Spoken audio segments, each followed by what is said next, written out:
Hello, and welcome to Anchor Cargo's educational series on the products and regulations that surround our industry.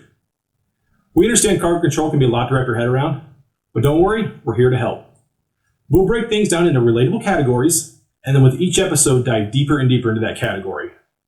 We'll cover things like product use, regulations, and some myths that happen to surround our industry. Each episode will just be a couple minutes long, and will feature things like special guests, product demos, and some tips to make the most out of your Anchor products.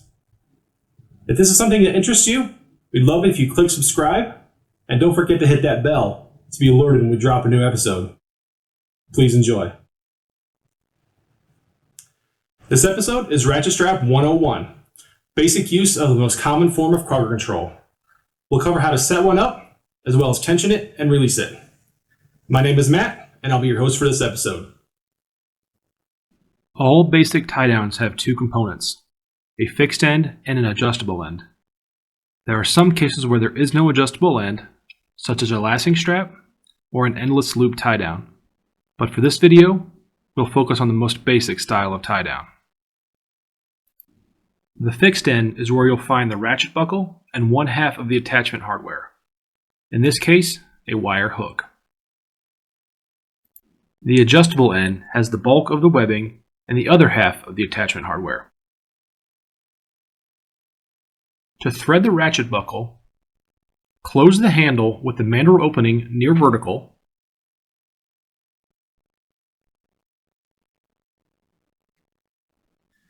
and thread the webbing from the bottom through the top.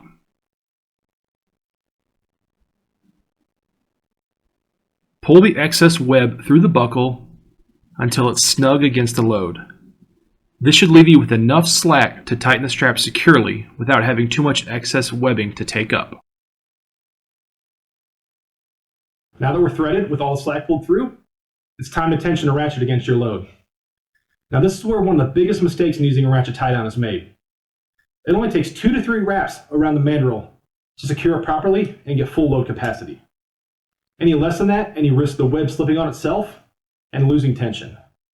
Any more than that, and you could build up too much web around the mandrel, which could cause it to get jammed against a ratchet handle, and to free it up, you may have to cut the web, and in the process, perhaps damaging the ratchet handle itself.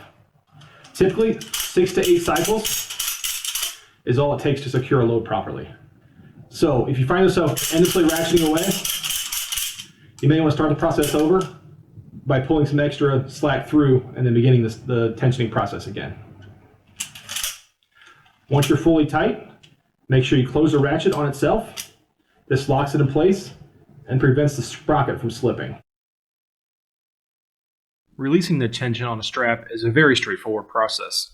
Simply grab the ratchet handle, pull the release lever, and open the handle to 180 degrees. This allows the spindle to freewheel and the tension on the load is released. If there are high amounts of tension in the system, there may be a slight thud as it releases. Be sure your load is stable and not being supported by the strap before releasing the ratchet. Items such as motorcycles could tip over, and overhead items could fall if precaution is not taken.